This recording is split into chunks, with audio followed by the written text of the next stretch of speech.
2019년 12월 27일 금요일 돈다방 미쓰리 시작하겠습니다. 자, 우리 돈다방 미쓰리 청취자님들 크리스마스 잘 보내셨는지요? 날씨가 포근해서인지 아니면 경제가 안 좋아진지 모르겠습니다만, 이번 크리스마스 때는 정말 그 어느 때보다도 크리스마스 분위기를 잘 느끼지 못했습니다. 자, 그리고 12월 26일은 나 배당을 좀 받아야겠어 라고 하시는 분들은 무조건 주식을 사셔야 되는, 매수 주문을 걸고 체결을 시켰어야 되는 날이 바로 12월 26일이고요. 오늘 12월 27일은 어제보다는 주가가 분명히 싸질 겁니다. 대신에 세상은 공짜가 없다고 12월 26일 날 나 주식 배당 받아야 되거든? 이러고 뭐 비싼 가격에도 불구하고 무조건 사셨어야 되는 분들과는 달리 12월 27일은 가격은 싸질 수 있으나 배당은 받을 수 없는 그런 배당 날일이었습니다. 그리고 12월 30일 다음 주 월요일은요. 드디어 파란만장했던 2019년 마지막 증시 거래일입니다. 그리고 12월 31일은 증시가 열리지 않고요. 1월 1일 당연히 안 열리고요. 그리고 2020년 1월 2일 목요일은 9시가 아니라 10시에 개장을 해서 3시 반에 끝납니다. 수능시험을 보는 날은 1시간 늦게 열려서 1시간 늦게 끝나는 반면에 새해 첫 거래일은 1시간 늦게 시작하지만 마감 시간은 연장되지 않고 3시 반에 정상적으로 마감을 합니다. 이게 수능일과의 차이죠. 미국은 12월 31일도 거래를 합니다. 바로 그 부분이 대한민국 증시와 조금 차별화되는 모습이고요. 저는 개인적으로 제가 이제 40대 중반 이제 후반 이렇게 중후반으로 넘어가잖아요. 요즘에 저는 그렇게 막 갱년기 폐경 이런 단어에 민감하거든요. 물론 아직은 좀 시간이 있지만 이 의심병 환자인 저는 미리 걱정하고 미리 생각하는 그런 습관이 있다 보니까 개인적으로 폐경이란 단어를 별로 좋아하지 않아요. 그래서 왠지 폐경과 폐장은 비슷해요, 억양이. 그래서 개인적으로 폐장이라는 단어보다는 마지막 거래일, 마지막 거래일이라는 표현을 좀 쓰고자 합니다. 이제 여러분들은 다음 주 월요일이 되면 주식하시는 분들은 이제 한 해를 마감하시게 될 거고요. 그리고 이제 1월 2일 날 새롭게 2020년 첫 스타트를 하게 됩니다. 제가 방송에서 진짜 뻔질나게 말씀드리는 부분 중에 하나가 미쓰리에게 2019년도는 굉장히 의미 있는 한 해다.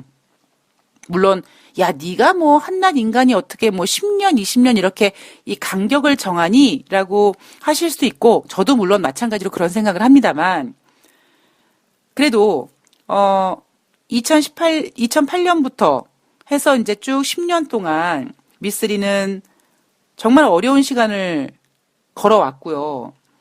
두 걸음 열심히 앞으로 전진했다라고 생각했는데 다시 무언가가 끌어내려서 다시 원위치에 갔던 적도 있었고 세 걸음을 열심히 걸어갔는데 결국 반 걸음밖에 못 간 결과를 내기도 했고요.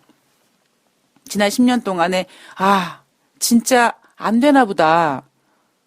어떻게 하면 좋아? 라는 생각과 아니야 그래도 해야겠어 라는 생각이 매일매일 머릿속에서 그 스스로의 자아와 계속 싸우면서 어찌어찌하여 이렇게 10년을 보냈습니다. 그래서 이제 올해 미쓰리가 10년 만에 건강검진도 받고 그리고 이번 주 한 주 동안에는요 진짜 제가 정신없는 일주일을 보냈습니다.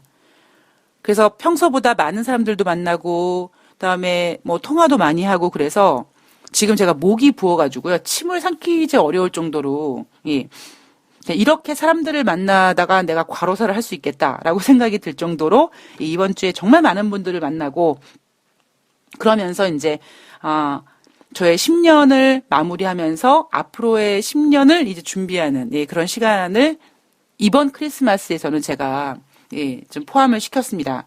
건강검진도 받고 그리고 이제 여러 정리도 좀 하고 그리고 2020년도에 진짜 앞으로의 10년을 위해서 한 걸음 한 걸음 다시 대신에 지난 10년보다는 조금 더 스피드도 내야 되고요. 나이가 있으니까. 그리고 지난 10년 동안에는 그래도 30대 중반이니까 긴가? 민가? 긴가? 민가? 이렇게 생각하면서 의심을 하면서 고개를 갸우뚱 이게 맞을까? 내가 가고 있는 길이 맞을까? 이런 의심을 하면서 걸어왔기 때문에 시간이 좀 걸렸다면 제가 지금 생각하고 있는 건 이제는 이제 좀 확실해진 것 같아요. 그래서 이 확실해진 저의 어떠한 그 각오와 생각과 계획과 이런 것들을 가지고 지난 10년보다는 좀 스피드 있게 걸어 나가야 될 거고요. 그런 여러 가지 정말 만감이 교차하는 12월을 보내고 있습니다.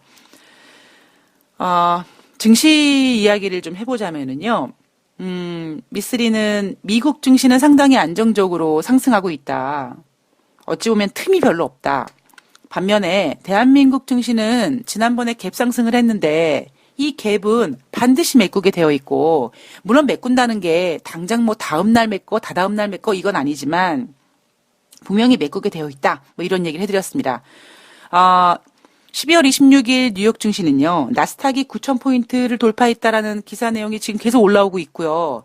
여전히 뉴욕 증시는 상승 마감을 했습니다. 반면에 대한민국 증시는 갭 상승을 하고 12월 초에 막 양봉 뽕뽕뽕뽕뽕 뽑아내면서 오히려 이번 주는 좀 증시가 마치 이렇게 뭔가 이러지도 못하고 저러지도 못하는, 그죠? 완전히 이렇게 딱 좁혀진 박스권에 잡혀가지고 차트 모습을 보면요, 이번 일주일 동안 양봉을 냈던 적은 없습니다. 뭐 그나마 저가보다는 종가가 좀 높이 끝났다는, 일명 우리가 차트 일봉에서 얘기하는 꼬리는 좀 있어라고 얘기하지만, 반면에 야, 미국 증시는 저렇게 올라가는데 우리나라 증시 왜 마이너스냐? 뭐 이런 생각이 들 만큼 미국 증시와는 살짝 차별화된 모습이 정리가 되고 있습니다. 오늘 돈다방 미쓰리에서는요,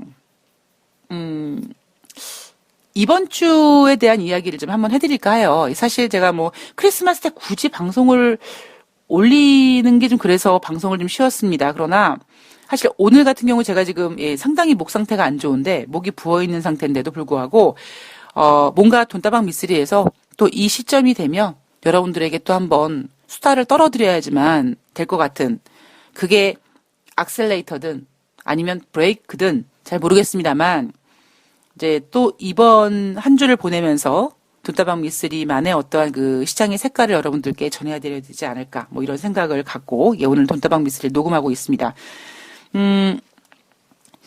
이번 주 뉴욕 증시를 보면서, 그리고 저는 좀 더 나아가서 2020년 1월 달 어떤 증시 전망들을 제가 보면서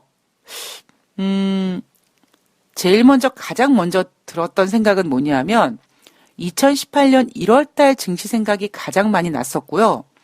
그리고 두 번째는 만약에 트럼프 대통령 탄핵이 없었다면 이런 생각이 들더라고요.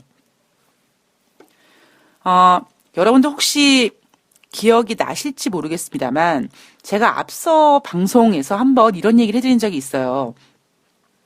1월이 되면 공모주에 관련된 종목들이 오히려 좀 이렇게 극성을 부릴 수 있다. 제가 2018년도는 선수들의 장, 2019년도는 프로들의 장, 2020년은 울트라 캡션 프로들의 장이다. 자, 그 상황 속에서 1월이 되면 그러니까 주식시장에 상장되는 종목들이 뭐 코스닥 같은 경우는 좀 생길 텐데요. 거기에 관련돼서 공모주에 관련된 그런 또 어떤 그 모습이 나타날 가능성이 있을 것 같다는 얘기를 한번 제가 언급을 해드렸습니다. 제가 인간이기 때문에 2020년 1월달 증시가 어떻게 될지는 잘 모르겠습니다만, 일단 지금 진행되는 상황을 제가 지켜보면서 가장 먼저 드는 생각은, 만약에 트럼프 대통령이 탄핵이 없었다면, 탄핵 이슈가 지금 미국에서 있지 않다면 이렇게까지 증시를 띄울 것인가 라는 부분, 그리고 2018년도 1월 달 생각이 난다. 이 두 가지 생각이 저는 가장 컸었거든요. 한 가지씩 좀 짚어보면은요. 여러분, 이번 주 주식시장에서 악재가 있었습니까? 자, 하물며 12월 26일 뉴욕 증시에서요. 국제 금값은 상승했습니다. 그래서 1,500달러 이상에서 끝났어요. 국제 금값이 왜 상승했냐면 미국과 중국의 무역 합의에 대한 불확실성이란 제목을 달고 금값은 상승했습니다. 그러나 반면에 주식시장은 미국과 중국의 무역 협상 합의 기대감으로 상승을 했습니다. 약간 뭐라 그럴까요? 좀 이해가 안 가는 부분인 거죠.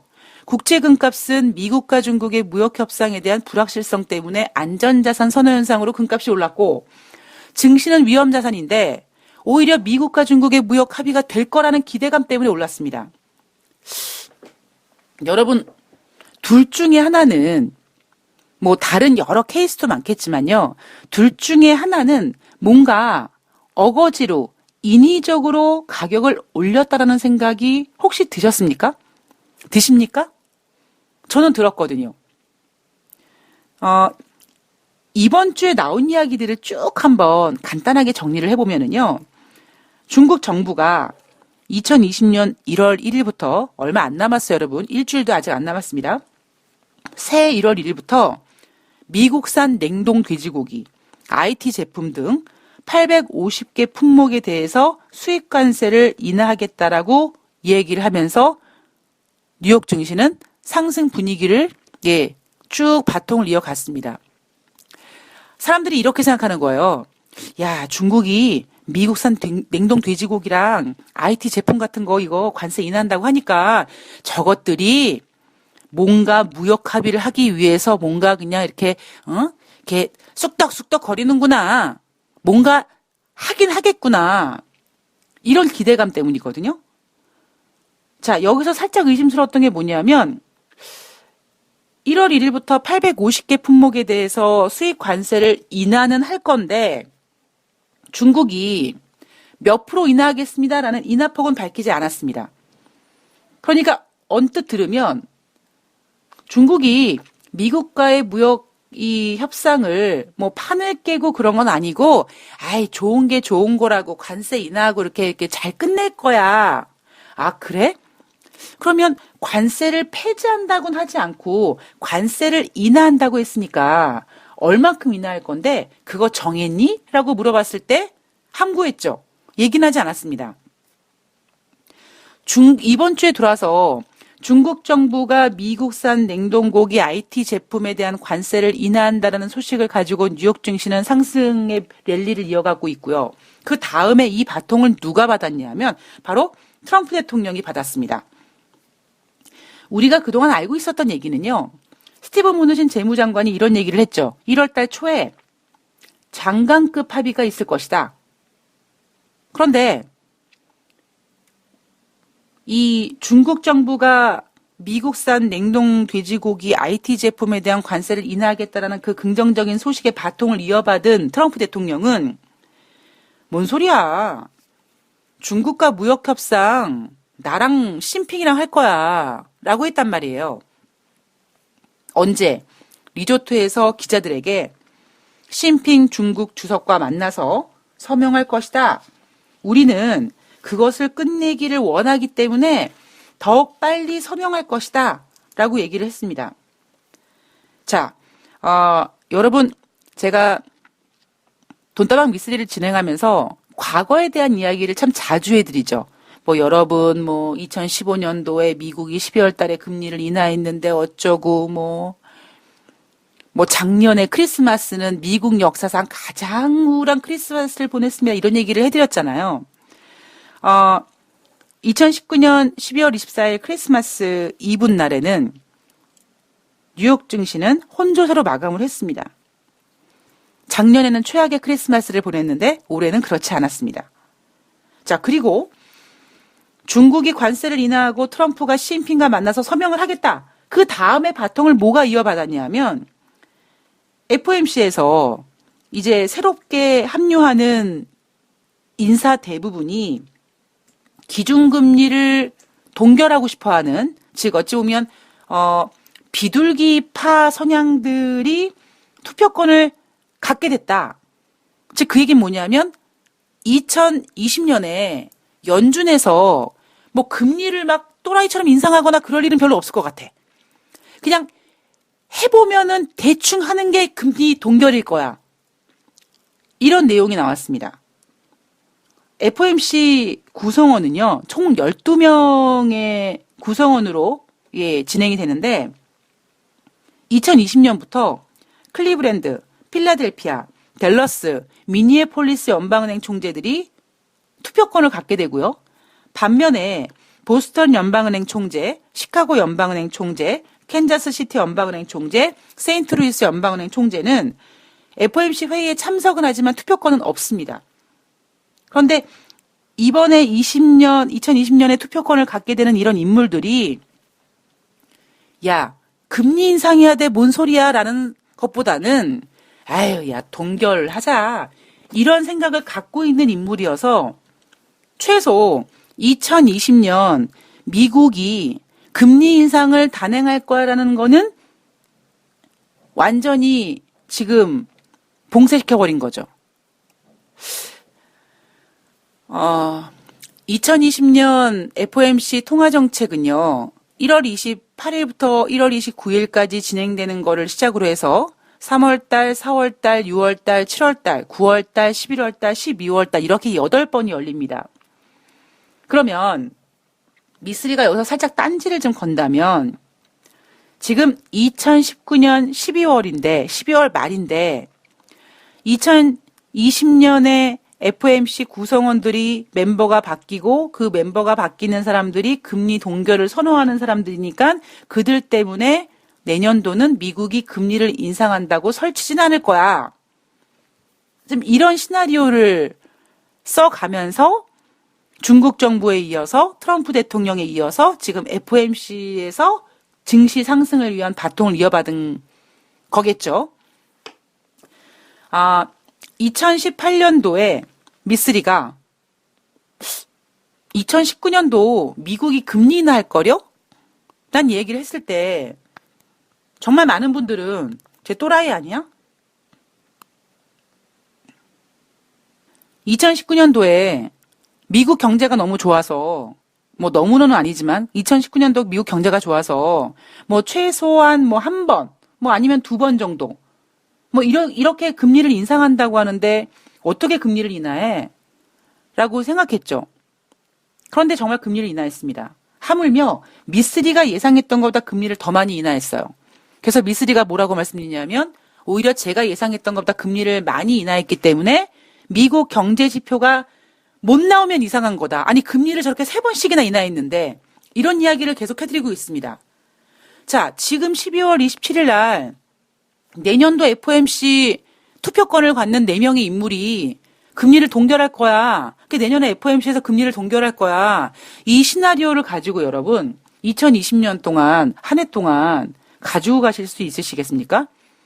아침 저녁으로 부는 바람보다 더 쉽게 바뀌는 것이 인간의 마음이고 이 돈의 움직임에 따라서 얼마든지 결정을 바꿀 수 있다는 거죠. 이대로 만약에 2020년 시장이 어느 정도 안정이 되면 연준이 굳이 연준이 아니더라도 최소한 월가에 있는 인물들이 야, 이 정도 선에서는 금리를 좀 한 번쯤은 인상해야 되지 않겠냐 이런 얘기 할 수 있거든요. 월가에서 하든 아니면 하물며 무슨 뭐 기자들이 하든 사설이라든가 컬럼 같은데 이제 미국이 너무 경제가 좋으니까 금리 인상은 한 번쯤 해야 돼 이런 얘기 분명히 나올 수 있거든요. 자, 어쨌든 제가 지금 드리고 싶은 말씀은 이번 주에 들어와서 이것들이 증시를 뺄 생각이 없어요. 자, 중국 정부가 관세를 인하한다고 했어. 몇 프로 인하해? 그건 말해줄 수 없어. 그건 비밀일세. 그 다음에 트럼프 대통령이 스티브 무누친 재무장관이 1월 달에 장관급이 만나서 합의한다 그랬는데 스티브 무누친 재무장관은 가만히 있고 오히려 트럼프 대통령이 무슨 소리야. CNP랑 직접 만나서 할 거야. 라고 얘기해서 오히려 장관급 서명 합의보다 더 기대감을 높여놨고요. 여기에다가 FOMC에서 4명의 인물이 바뀌는데 어머나 세상에 웬일이니 다 금리 동결할 거래. 증시의 호재예요. 또 하나, 연말 쇼핑 시즌이 작년 대비 3.4% 증가했대요. 이 소식을 어디서 듣습니까? 트럼프 대통령이 트위터에다가 자랑질을 합니다. 이게 여러분 2019년 크리스마스가 포함되어 있는 이번 주 한 주 동안 미국 주식시장을 최소한 무너뜨리지 않게 하기 위한 몸부림이었습니다. 자, 그러자 이제 월 말이니까 내년도 1월 달 증시 전망들이 나오지 않겠습니까? 제가 제목만 말씀드리면 우리나라 국내 증권사들이 제시하고 있는 2020년도는 반도체 사이클로 순환적인 반등을 넘을 것이다. 거의 공통적인 얘기는 뭐냐면 IT 업종의 비중 확대, 그리고 지금의 상승 추세가 대형주뿐만 아니라 중소형주로 저변 확대될 것이다. 그리고 1997년부터 2001년까지의 사이클을 암시하는 내년도 증시 미래가 펼쳐질 것이고, 여기에다가 2020년 1월 달이 되면 당장 4분기 실적 시즌이 전개되기 때문에 지금 증권사들은 미친 사람들처럼 2020년 전망을 장밋빛으로 제시하고 있습니다. 자, 제가 딱 드는 생각은 뭐냐면 마치 2018년도 1월 달 같은 모습이 전개되지 않을까. 그리고 두 번째, 왜 이렇게 미국이 증시를 하락시키지 않기 위해서 이런 식의 어떤 이렇게 진행이 전개되고 있는데, 만약에 트럼프 대통령의 탄핵이 없었다면 굳이 이렇게까지 증시를 띄울 것인가? 두 가지를 고민한다고 말씀드렸잖아요.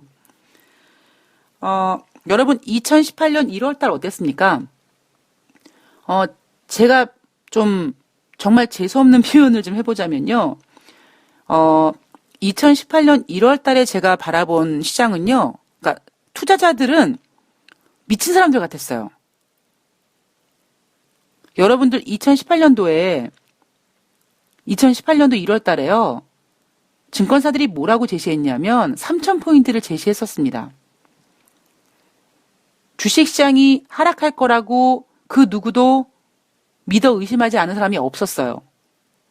그러나 너무 뜨거울 거라는 거를 예상해서 좀 온화하게 나온 단어가 뭐냐면 골디락스라는 단어가 나왔었습니다.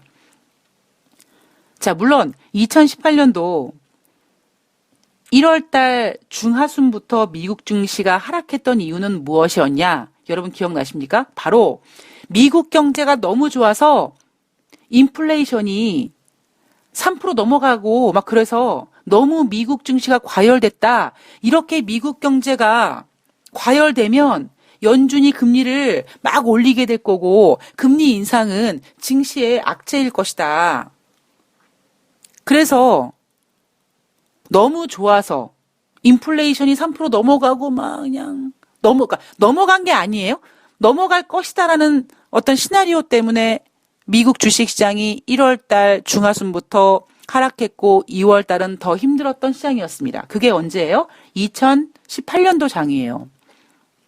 제가 앞서도 말씀드렸지만 미쓰리가 이 바닥에 있으면서 가장 안타까운 분들이 누구냐면 2017년도 하반기에 주식의 주자도 모르는 분들이 주식을 샀는데 게다가 또 주식을 사자마자 수익이 났어요. 어머나 나는 주식해야 되는 사람인가 봐. 이번 기회에 전업할까? 비중을 늘릴까? 이랬던 분들이 이제 1월 달 중하순부터 증시가 박살나면서 이제 멘붕이 되신 거죠. 그리고 그때 증권사들이 뭐 했어요? 3,000포인트 간다고 얘기했어요. 그리고 또 하나, 그때 증권사들이 뭐라고 얘기한 줄 아십니까? IT 비중 확대하라고 했어요. 그때 여러분, 미국 증시의 주도주가 뭐였습니까? 여러분 잊어버리셨죠? 기술주로 불리우는 팡이었습니다. 뭐 구글, 애플 이렇게 그 기업들의 앞단어를 띄어서 만든 FANNG 팡이었습니다. 그러자 우리나라도 뭐 기술주가 대세고 IT가 대세고 했던 게 언제예요? 2018년 1월 달이에요. 지금 모습이 제가 생각하고 있는 지금 모습이요. 2017년도 12월 모습과 그닥 다르지 않습니다. 거기다 제가 앞서도 한번 말씀드렸듯이 여러분들이 기억을 못 하실 수도 있는데 2020년은 울트라 캡숑 프로들의 장이기 때문에 분명히 1월달 증시에서 공모주 관련된 종목들, 뭐 코스닥 종목들이 막 좀 설칠 것이다. 자, 당장 증권사에서 이런 전망 나오잖아요. 지금의 상승 추세가 중소형주로 저병 확대될 것이다. 이게 무슨 얘기입니까? 이게 바로 그 얘기예요. 자, 그럼 미쓰리는 뭘 걱정하냐면 이런 거죠. 지금 시장에서요. 분명히 스티븐 무누신 재무장관은 1월 초에 장관급 합의를 할 거라고 얘기를 했습니다. 그런데 트럼프 대통령은 뭔 개또라이 같은 소리야. 시진핑 중국 주석과 내가 만나서 서명할 거야 라고 했어요. 그렇다면 언제 만날 것이냐. 미국과 중국의 무역협상 서명을 위해서 제3국에서 일부러 일정을 잡을 것이냐. 아니면 시진핑 주석이 트럼프 대통령의 나와바리로 들어가거나 트럼프 대통령이 시진핑 주석의 나와바리, 즉 중국으로 갈 수 있는 상황은 아니니까 만약에 트럼프 대통령의 생각대로 시진핑 주석과 직접 만나서 서명을 할 거다라고 한다면 가장 가능성 있는 굳이 일부러 일정을 정하지 않고 어떤 뭐 국제적인 어떤 행사가 있어서 거기서 미국 대표, 중국 대표 이렇게 정상들이 만나게 되면 이제 그때 우리 한번 합의나 해볼까요? 이럴 가능성이 지금 언제 제기되고 있냐면요. 1월 21일 세계 경제 포럼입니다. 1월 21일부터 1월 24일까지 예정되어 있고요. 이날 매년 스위스 다보스에서 열리는 국회 회의죠.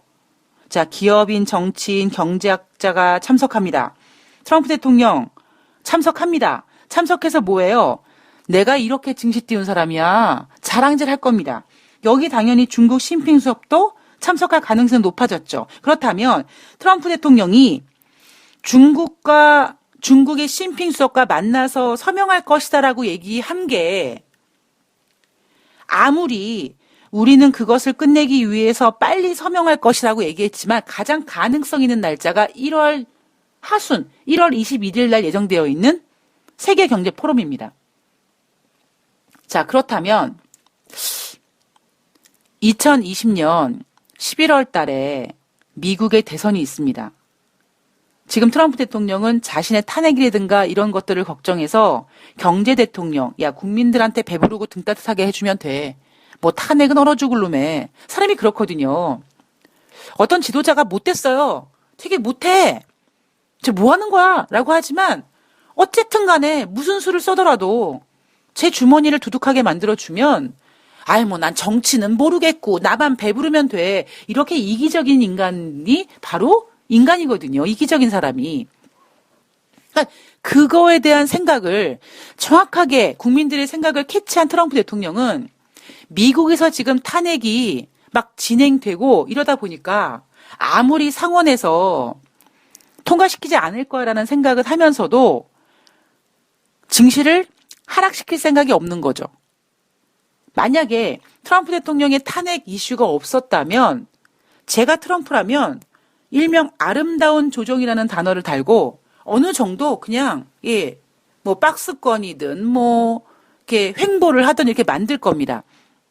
근데 지금 트럼프 대통령이 똥줄이 타다 보니까 탄핵이라는 똥줄이 타다 보니까 계속 그 탄핵의 이슈를 커버하기 위해서 증시를 계속 부양하고 있고 문제는 뭐냐면 물론 1년이라는 시간이 굉장히 짧습니다만 그래도 하루 24시간씩 한 달 평균 30일씩 12달을 보내야 되거든요. 그럼 지금부터 트럼프 대통령은 11월 달까지 증시를 계속 올려야 됩니다. 여러분, 이게 얼마나 위험하고 얼마나 엄청난 일입니까? 미쓰리가 이런 얘기 해드리죠. 세상에 인생이나 주식이나 한쪽 방향으로 계속 가는 게 없다. 여러분, 상한가를 죽을 때까지 치는 종목이 있습니까? 하한가를 죽을 때까지 치는 종목이 있습니까? 주식과 인생의 공통점은 오르막길 내리막길을 번갈아 하면서 움직이는 겁니다. 즉, 그 얘기는 뭐냐면 지금 트럼프 대통령이 만약에 탄핵이 없었다면 이렇게까지 시장을 끌어올리진 않을 거라는 거죠. 그런데 자신의 탄핵이 진행되고 있고 이제 1월 달에 뭐 그러니까 상원의 투표를 지금 예정하고 있기 때문에 트럼프 대통령으로서는 뭔가를 보여줘야 된다라는 압박이 너무 크고 그러다 보니까 계속 긍정적인 얘기를 쏟아내면서 인위적으로 주식시장을 끌어올리고 있습니다. 이대로 간다면 11월 달까지 끌고 가야 돼요. 근데 제가 10년이라는 시간을 진짜 고생하면서 정말 인생의 그 쓴맛을 보면서 제가 느낀 거는요. 인위적으로 할 수 있는 한계는 분명히 있다라는 겁니다.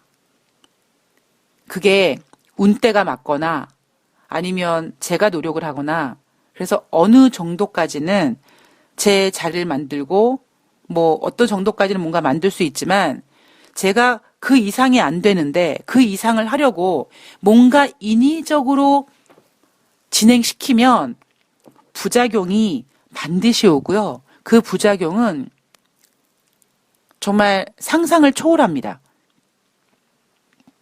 제가 이번 주에 이제 방송은 하지 않았지만 계속 증시를 보면서 드는 생각은 뭐냐면 1월 달에 글쎄요. 1월 달 중하순? 뭐 혹은 2월 달에 시장이 참 힘들겠구나. 아, 뭐야, 옌병아, 긍정적인 이야기는 다 어디 갔고 갑자기 분위기가 이래? 이러겠구나. 마치 2018년 1월 달, 2월 달 분위기를 닮아갈 수 있겠구나 생각을 했습니다. 상황이야 비슷하죠. 증권사에서 내놓는 전망들, 그리고 트럼프 대통령의 증시 부양, 거기다가 미쓰리가 앞에서 얘기했던 올해 1월 달은 뭐 울트라 캡숑 선수들의 장들이 이제 뭔가 판을 만들기 위해서 뭐 공모주 같은 거 막 이렇게 막 할 거고, 증권사도 분명히 뭐 상승 추세가 중소형주로 저변 확대된다고까지 얘기했으니까. 그럼 뭐합니까? 개인들이 이제는 미치는 거예요. 그래, 내가 너무 걱정했던 것 같아. 괜찮은 것 같아. 봐봐, 이렇게 올라가잖아. 라고 긴장감을 푸는 순간 2018년이 그랬다니까요. 여러분들 2018년도 생각해 보세요. 제가 이 바닥에 있으면서 왜 저는 사람이랑 얘기를 하거나 사람을 볼 때요. 상대방의 눈이 뚫어져라고 보거든요. 그러니까 저는 세상에서 가장 싫은 사람이 상대방의 눈을 쳐다보지 않고 얘기하는 사람이거든요. 근데 눈을 쳐다보면서 상대방의 그 눈빛을 읽잖아요. 근데 제가 2017년, 18년 그때 제가 증권사에 있을 때 2007년, 8년 그때 증권사에 있으면서 막 적립식 펀드로 사람들이 미친 듯이 막 펀드 들고 막 그랬을 때 제가 속으로 야, 마치 증시에 광기가 돈 것 같은 느낌? 예. 이거 무슨 뭐 괴질이 돌았나? 정신적인 괴질이 돌았나? 할 정도로 사람들의요, 눈빛에 초점을 잃었어요. 그리고 제가 또 언제 느꼈느냐? 2018년 초에 느꼈습니다. 그러니까 2018년 거의 연말부터 2018년 초까지 느꼈어요. 주식하시는 분들 만나서 얘기하면 다들 뭔가 이렇게 홀린 사람들 같아요. 자, 아직까지는 아니지만 우리가 어떤 정신적인 괴질이 만약에 돈다라고 했을 때 그거를 예방할 수 있는 방법은 도대체 어떤 괴질이 돌 것이고 어떤 그 통로를 인해서 전염될 것이며 전개되는 상황이 증세가 어떨 것이냐 이런 거 우리가 알아야 하지 않겠습니까? 지금 전개되는 건 뭡니까?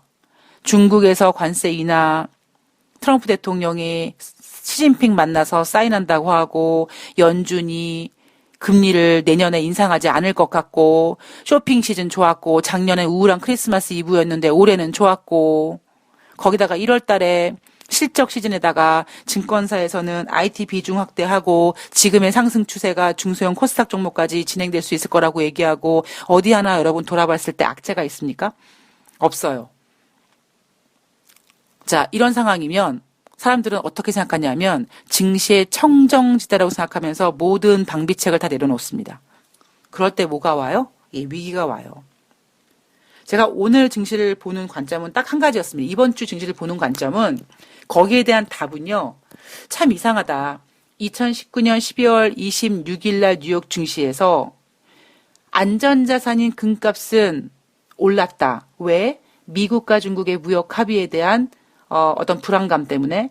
근데 반면에 위험자산인 뉴욕 증시는 똑같은 이슈로 미국과 중국의 무역 협상에 대한 기대감 때문에 나스닥이 9,000포인트를 돌파했고 뉴욕 증시는 또 양봉을 냈고 이럽니다. 분명히 금값과 증시가 똑같은 이슈를 가지고 다른 해석으로 어차피 상승은 했습니다만 금값과 주식은 완전히 종자가 다른 종자란 말이에요. 하나는 안전자산이고 하나는 위험자산이란 말이에요. 그러면 12월 26일 날 뉴욕 증시에서 뉴욕 증시도 올라가고 국제금값도 올라갔다. 물론 그런 경우가 있을 수 있어요. 그런데 똑같은 이슈를 가지고 금값이 해석하는 거와 증시가 해석하는 것이 완전히 다른 분석이었다는 거죠. 그러면 결국 뭐냐면 둘 중에 하나는 인위적이었다는 겁니다. 그리고 그 인위적인 건 제가 봤을 때는 트럼프 대통령이 자신의 탄핵 때문에 그거를 커버하기 위해서 지금 미국과 중국의 무역 협상이라든가 뭐 쇼핑 시즌이 뭐 전년 동기 대비 3.4% 증가했다든가 이런 걸 가지고 계속 시장에다 뿌리면서 증시를 부양시키는 거고 이런 인위적인 거는 분명히 한계가 있다라는 거죠. 제가 그랬잖아요, 여러분. 2020년 울트라 캡션장 프로들의 장이고 그 어떤 프로들의 장이 2020년 1월 달에 공모주 청약을 왜 자꾸 얘기하냐면 공모주 청약 얘기하는 건 결국 코스닥 시장에서 종목들이 움직일 가능성이 높고요. 제가 미국이 올해 금리 인하를 했는데 미쓰리가 예상했던 것보다 많이 했기 때문에 미국의 경제 지표가 못 나오면 이상한 거라고 얘기하잖아요. 즉 지금 미국 경제 지표가 잘 나오는 게 미국 경제가 좋아서가 아니라 아니 금리 인하를 저렇게 3번씩이나 연달아 했는데 경제 지표가 안 나오면 이상한 거 아니니? 라고 이성을 찾을 때라는 겁니다. 오늘 미국 증시가 상승했기 때문에 대한민국 12월 27일 날 배당락을 이겨내고 어떻게 해서든지 상승하려고 노력할 겁니다. 지금 분위기가 그래요. 증권사에서 계속 좋은 얘기를 내놓고 있고 뉴욕 증시 올라가고 있고 중국도 뭐 분위기 훈훈하고 뭐 이런 분위기로 12월 30일 다음 주 월요일 날 더 어찌 보면 뭐 휘나레를 날릴 수 있겠죠. 뭐 대한민국 증시 뭐 2200으로 막 딱 찍고 끝난다든가.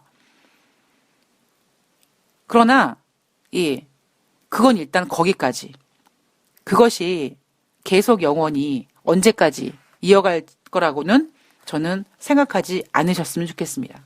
그리고 여러분 혹시 기회 되시면 2018년도 1월 달에 자료를 찾아보지 마시고요. 저는 자료 따위는 의미가 없다고 생각하고요. 뭘 여러분들께서 생각하셔야 되냐면 여러분들이 진짜 기억력이 나쁘진 않으실 거 아니에요. 그죠? 그러면 뭘 하셔야 되냐면 주식하셨던 분들, 그때 주식하셨던 분들은 내가 2018년도, 2017년도 말, 2018년도 초에 내가 어떤 정신 나간 생각을 하고 있었지라는 거를 한번 생각해 보시기 바랍니다. 그리고 혹시 그때 그 정신 나간 생각이 지금의 그것과 좀 비슷하지 않을까라는 거를 한 번만 생각해 보신다면, 그리고 미쓰리가 얘기했던 대로 안전자산 선호 현상인 금값과 주식시장, 위험자산인 주식시장이 똑같은 이슈의 다른 분석으로 똑같이 상승을 했습니다. 둘 중에 한 가지는 분명히 뭔가 어거지거든요. 그리고 더 큰 문제는 전문가들이 바람을 넣고 있습니다. 아이고, 아직까지 대한민국 경제가 안 좋아. 아, 무슨 소리야? 앞으로 좋아질 거야. 내년도 뭐 증권사 전문가들이 뭐라고 합니까? 안 좋을 때마다 사라고 하잖아요. 하반기에 좋아질 거라고. 이제 바닥 찍었다며요. 이런 얘기 하는 건 당연할 수밖에 없는 거고요. 자, 2019년 12월 27일 돈다방 미스리가 준비한 내용은 여기까지입니다. 우리가 역사를 공부하는 이유가 결국 인간은 이렇게 반복하는, 인간의 역사는 반복되는 경향이 있고요. 저는 그런 경향은 증시에서도 마찬가지입니다. 그래서 우리가 알 수 없는 미래를 사는데, 아유, 미래 알 수 없어. 뭔 예상을 해. 안 돼. 라고 포기하지 마시고, 시장이 안 보일 때마다 혹시 비슷했던 그 언젠가로 한번 돌아가서 과거를 회상한다면, 그 안에 내가 놓쳤던 그 무언가들이 분명히 있다라고 생각을 하거든요. 지금 시점에서는 굳이 뭐 2008년까지 멀리 갈 필요 없이 2018년, 그때 1월 달을 한번 생각하면서, 물론 이슈는 달라요.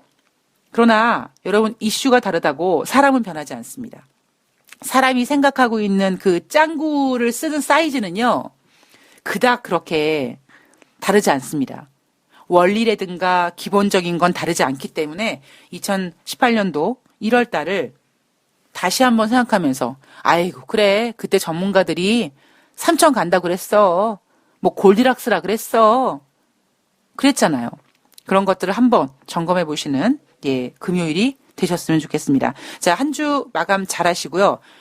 제가 컨디션이 좀 되면 제가 12월 28일 토요일 날 금요일 날 뉴욕 증시를 좀 정리해서 전해드리도록 하겠습니다. 오늘 방송은 이번 주에 미국 증시에 대한 상승에 대한 어떠한 그런 그 딴지를 좀 걸고 싶었던 증시고요. 내일 방송에서는 금요일 날 뉴욕 증시에 대한 점검을 한번 해드리도록 하겠습니다. 자, 여러분들 오늘 화이팅 하시고요. 고맙습니다.